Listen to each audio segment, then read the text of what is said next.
La présente vidéo fera mention des différentes propriétés de la matière. Commençons d'abord par définir ce qu'est une propriété.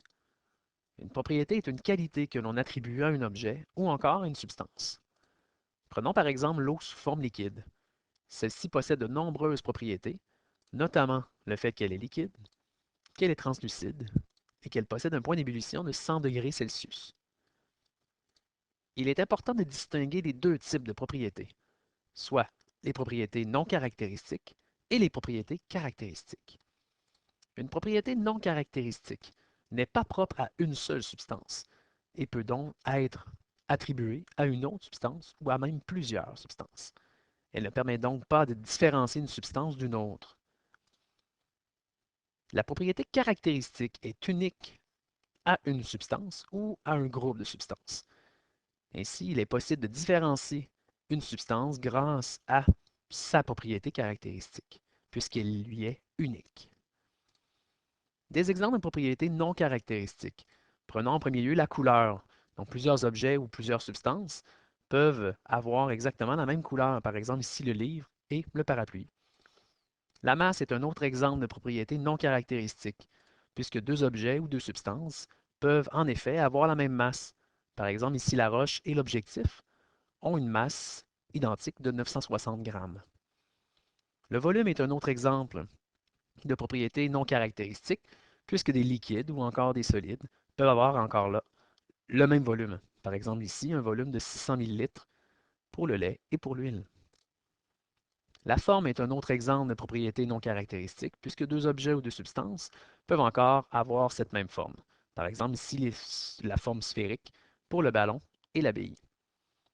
La température, nécessairement, est une propriété non caractéristique, puisqu'encore ici, deux substances peuvent avoir la même température. Par exemple ici l'eau et l'air ambiant, qui ont une température de 21 degrés Celsius. Quelques exemples maintenant de propriétés dites caractéristiques. En premier lieu, le point d'ébullition est en effet une propriété caractéristique, et il consiste à être la température à laquelle un liquide devient gazeux. Voici quelques exemples de liquides et de solides avec leur température d'ébullition en degrés Celsius, qui, je vous rappelle, lui est unique.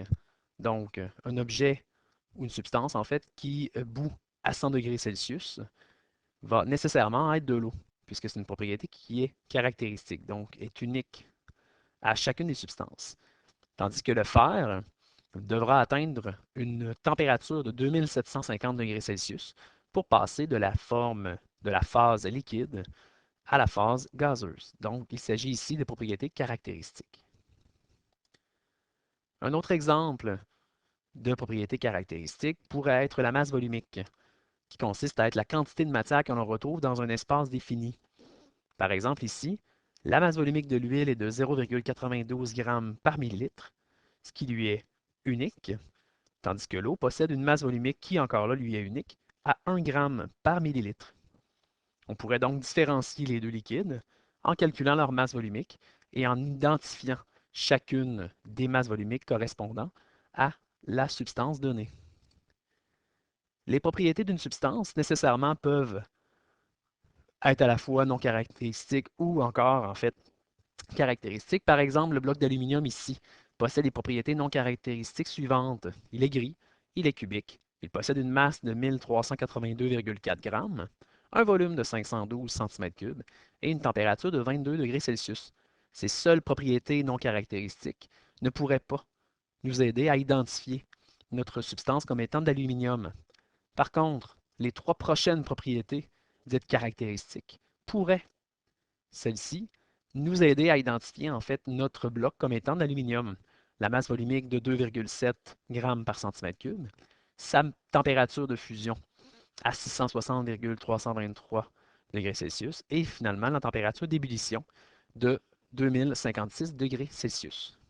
Donc on voit très bien qu'une substance possède des propriétés caractéristiques et des propriétés non caractéristiques. C'est ce qui conclut la présente vidéo. Il est toujours possible d'en connaître davantage en consultant notre bibliothèque virtuelle d'AlloProf.